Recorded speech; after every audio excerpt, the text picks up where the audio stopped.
Hey YouTube, it's me, TJ DeVries, here to talk about a term that I hope can sort of answer this question that I often get, which is basically, why would you use NeoVim?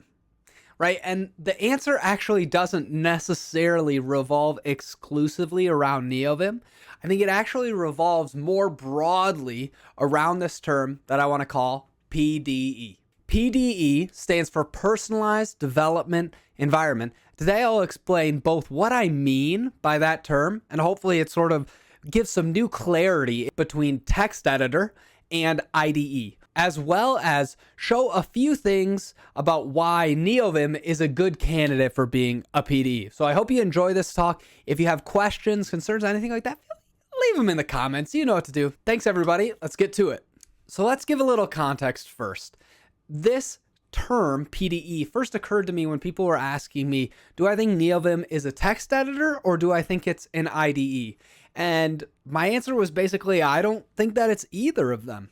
When I think of a text editor, I think of something that is exclusively focused on editing text, which I don't think NeoVim's exclusive focus is on that. We ship with an LSP, we have tree sitter, we have some things that are beyond just the literal editing mechanics of moving text around, right? But it's also not an IDE. You don't open it up and it doesn't start like indexing your projects or doing anything like that for you. It still requires you to do things. So when people ask me that question, I can understand why they would be confused, because when they open NeoVim, it sure looks just like it's only a text editor, right? You can't do anything exciting by default, cryptic menus, etc., etc. I think some of those things are maybe overblown, but that's beside the point, right? And you can see how someone who opens that up is going to think, this is useless. People do this just for gimmicks. But on the other hand, after you've used NeoVim for a while, I think, wow, I have a lot of features in here, and I'm going to show some of those later. And so I think this spectrum really doesn't answer the question of, one, why would you use NeoVim, and two, what can you do with it, right? And I want to show you both of those things. So first off, let's define the term then. If PDE is not a text editor or an IDE, what is it? So I would say the first defining feature of what a personalized development environment is that you must have some assembly required. Now, immediately, this is going to turn some people off, and they're not going to be interested in doing that. And to that, I say, that's great. It turns out the software development world is big enough for people to have different opinions, different desires, different definitions of fun. That's okay. But I want it to be clear, the first thing in my sort of definition of what a PDE is that you're going to have to do some work on your own. That's the personalization part. And that can come in a variety of different factors, which we'll show. Additionally, a PDE must have the ability to support the coding basics, right? So, and by this, I just mean you're not opening up notepad.exe, right? It has syntax highlighting, it's got folding, it's got indentation. It's not writing in Notepad, it's not writing in Google Docs, for example, right? So that's definitely a bare minimum requirement for a PDE, but that is also shared with, I think, most text editors.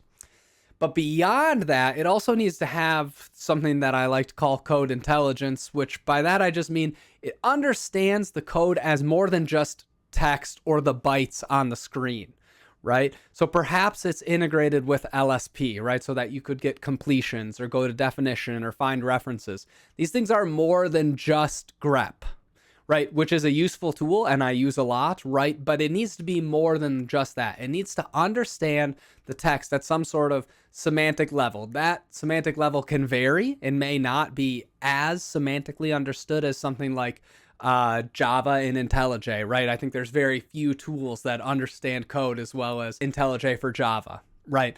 But it needs to know something, and LSP is a pretty good standard. That's what NeoVim has, and it's been working great for me. Beyond that, though, there's two unique aspects for PDEs that I think are also part of this requirement, which is that PDEs provide a playground for you to compose a bunch of tools together. Now, the composition is very important. So in NeoVim, for example, right, this means that we might use something like ripgrep within NeoVim to be able to generate a list of references to this string, right? Okay, That's very cool. We don't rewrite grep to use it inside of Vim, right? We compose other tools in sort of the Unix style to be able to do those things together. Even LSP, in a sense, is a composition of a tool, right? Because for NeoVim, you can just get the references of something under your cursor and you could display those in a variety of different ways. You could pipe them through Telescope, or you could put them in the quick fix list, or all these different things, right? Each of those things is an example of composing different tools together to provide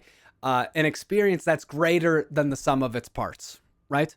But beyond that, a PDE must be scriptable and extensible by the end user, and not just sort of as a thing that exists.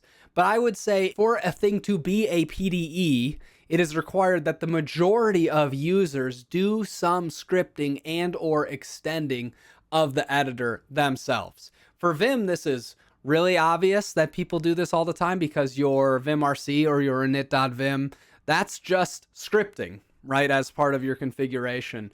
But that part of it is where personalization starts to come in. And I think the Vim way and the Emacs way too, of sort of these scripting as just part of your regular configuration, is that step that you need to get to more advanced scripting within the editor. I don't consider something like IntelliJ to be scriptable, because I don't think the majority of users write their own extension, for example, right, within IntelliJ. So that scriptability is also that scripting is ubiquitous among users. However, there is one more requirement that I sort of think is essential when we think about PDEs, and that requirement is that you're having fun. When you're configuring, when you're learning new stuff, when you're trying to write your own plugin, when you're exploring new key combinations, that should be fun for you. If it's not fun, I sort of refer back to some assembly required. Perhaps PDEs just aren't your style. And that's not a dig. That's not saying you're not as good of a dev or anything like that. A bunch of devs that I super respect and I think ship amazing products that do great businesses, they use the default thing for Sublime. They don't spend any time configuring their editor, and they don't think that that's any fun. And they make fun of me for spending my weekends doing that instead of launching a new business. And that's okay. But I don't picture that as sort of like an alternative. For me, doing things with my editor, exploring it, doing those things, it's like a playground for writing interesting code that I find useful. I get to write code for a customer who I know pretty well. Me. And so for me, it's an opportunity to learn more about API design, to think about performance in different settings, for all these different aspects. I'm having fun doing that. And that's not for everyone, and that's okay. But I do think it is sort of one of the requirements of this whole PDE experience, and where a big disconnect happens for a lot of people, because they think that doesn't look fun to me. And I would say, yes, that's okay. It doesn't have to look fun to you for it to be fun for me. Right? I hope that that's clear and what I'm saying makes sense, because it's okay for someone else to have fun in a way that you don't think is fun. And that's part of this PDE thing. Beyond that, I'm going to take this time to do a separate rant, because for me, it's important to recognize I don't think that making an argument that PDEs are faster is a good argument. And notice that I didn't say anything about speed or loading times or anything else like that in any of the requirements that I've said so far, because I think most of those arguments are pretty worthless. One of the main reasons that I think that is, if you're not having fun, if you're not enjoying the assembly required, you will be really slow in your editor because you're not going to master it for PDEs, right? And then you will stay stuck there, and you will not enjoy coding or do other things that allow you to improve your speed. And so you'll end up just saying like, oh, I used Vim for 2 years and it sucked, and now I switched to something else, right? You're not going to get any faster. Whereas for me, when I look at my editor, I'm interested in getting 1% better every day because I'm having fun. And so over 5 years, I might be at a spot where I'd be faster if I was using something else. That's true, right? I might be faster than even if I was using IntelliJ for that whole time or something, right? And trying to master that. So ultimately, I think speed or ability to do things in a particular tool is personal and personality dependent. So I don't think it makes sense to tell other people, You would be faster if you were using Vim. what kind of stupid thing is that? Maybe they wouldn't. Maybe they wouldn't be having any fun. Whenever people ask, should I use NeoVim on stream? I ask them, do you enjoy tinkering with things? Do you have fun spending time exploring? If you do, you might like that. But if what you want to do is sit down and code and get your company shipped quickly, why would you take a detour to do NeoVim? That doesn't make any sense at all. So I can't answer that question for you. That's part of things being personalized. So that's the end of my little side rant. Please, if you're a fan of NeoVim, don't try and make NeoVim's faster arguments. Just say why you like it and let other people decide for themselves. Anyways, let's go ahead and move on. Let's see if NeoVim can meet the requirements that I've laid out to be a PDE. The first thing is, of course, NeoVim can do all of the basic things that people expect from a text editor, right? Which is, it can do syntax highlighting, folding, movements, all this good stuff, right? It can do all those. And I don't think anyone, even the actually crowd, has anything to say about whether NeoVim can or can't do that. It can do all of those things. That's great. So that's sort of a check on basics, right? But let's move on to something more interesting, thinking about how does NeoVim try and tackle the ideas of scriptability and extensibility. The first thing is that NeoVim ships with its own API. This API is very robust and is getting added to more and more over time. And it allows you as a user to be able to control NeoVim over a remote protocol or via Lua. In this case, it does something very simple. It takes the current buffer and it sets all the lines to the lines, first line and second line. This API has a lot of contracts and guarantees that make it really useful over the long term for users and exposes a lot of consistency of NeoVim internals. This allows us to do a lot of exciting things like Luify sort of every aspect of the user experience within NeoVim. So that means settings, key maps, commands, auto commands, and more as time goes on. This idea of the scripting is configuration and configuration is scripting, while not perfect for every scenario, at least gives you some of the idea about how, as you start to understand, how do I do settings? You're like, oh, when I learn how to do that for my personal configuration, I also learn how to do that for plugins or for more advanced scenarios, right? So each one is sort of like a building block on top of this universal API within Lua. Beyond that, though, we have powerful tools exposed via Lua, like Tree Sitter. So Tree Sitter is generally sort of known as this thing that does syntax highlighting, but Tree Sitter does a lot more than just highlights. What it does is it's a library for writing grammars to basically expose syntax trees in a unified format, which lets you understand the code structurally. And so why don't I show you a few examples of some cool stuff we can do with Tree Sitter inside of NeoVim. So the first thing that I want to show you is an example of how we can use Tree Sitter to generate snippets. And so in this case, what we're going to do is, and this is a bit overly complicated, but I just want to show you that it's not sort of hocus pocus. It really does actually do something quite interesting, which is in Go, it's common that you need to call some function. And if that function returns an error, you return the error and then defaults for everything else of whatever function you're inside of. And so in this case, basically, I've got a function here and I want to call example function down here. Okay. And so if I wanted to do that, and I wanted to handle whether I had an error or not from example function, I can take this snippet here and I could say value is the value that I have, error is the new error that I'm calling.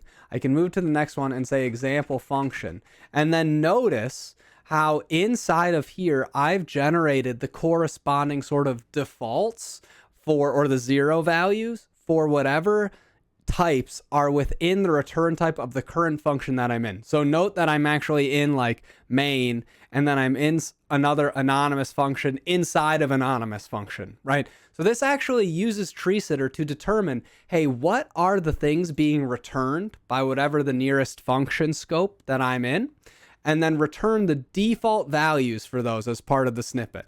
And I can jump through these, and I can even switch to say whether I want that wrapped or not, depending on what error library we're using at the time. And then I can move through that and continue going.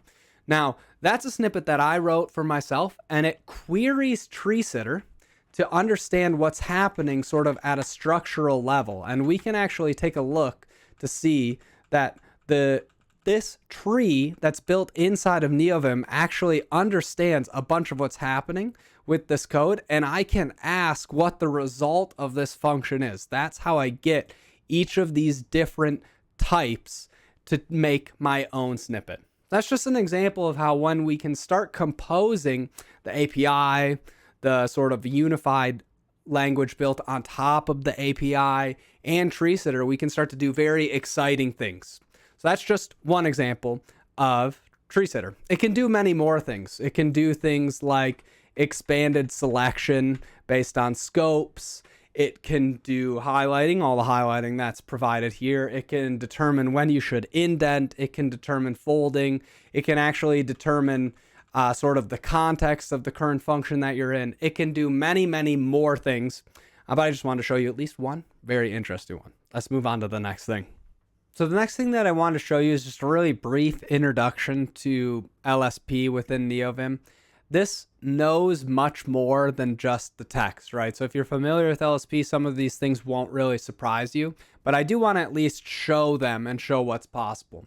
So some stuff that we can do with LSP is we can request, hey, I'd like to get all of the workspace symbols, fuzzy find over those, and move to the one that matches.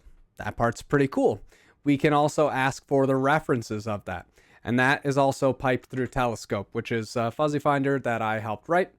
And it's quite cool because we can move between those very quickly and easily between the different references. Not only that, we also get information back from the LSP about things that you might want to do for this particular file. So for example, we can run the current test by typing run, and we can run it. We can see that, this test passed and it ran successfully. We can then move to the next one to show that this one fails, right? By running the same thing again, and run this test and show, oh, this time it said that we would get 6, but we got 5. And so that's an example of how we can run those tests as well within the editor. And we're doing that basically through LSP and code lenses. So that gives us power to understand the text also at a more intelligent level, and to do the kinds of things that you'd expect from an IDE. Go to definition. We can rename things to call this example, right? Even though we could rename this to be X, and then notice how we have the same X up here and down here, the same name, but they're not the same variable. If I rename this back to say NVim is cool, of course, a good name. Notice that we didn't rename this X, right? LSP understands that those X's are in different scopes, and so when we rename one, we shouldn't rename the other. This works across files as long as the LSP supports that as well. And LSPs are progressively getting better and better over time, which is very cool to see. And that's sort of just the basics, just scratching the surface of what's possible to do with NeoVim. And what I think is the best part about it is that I can't tell you what you are going to find fun or interesting to do. That's part of this whole idea of having it be a personalized development environment. I write snippets that I find useful for me. I write shortcuts that are useful for me. I write even plugins that I find are useful for me. Some people happen to share some of the same things, and then we might end up collaborating or doing different things together to make it even better, which is awesome. And that's sort of in the spirit of open source. And I've learned a lot from that, sort of with NeoVim as the testing ground of that for me. But ultimately, I'm not here to convince you that NeoVim's awesome and great. What I really want to try and convince you is that this term PDE is at least useful for people to think about and to sort of grow in our understanding and conversations about text editors or development environments in general. And so ultimately, my goal was to expose you to a new term, to make you maybe think in a new way. And I hope that I was able to make that happen. If you liked this talk or you'd like to see more of them, let me know in the comments. If you have any questions about how I did anything that I did, I will try and write other talks about that. And coming soon will be a talk about how you can make NeoVim into an IDE really quickly as sort of a base ground to start building your own PDE for NeoVim. Thanks, everybody. I really appreciate you watching the video all the way through.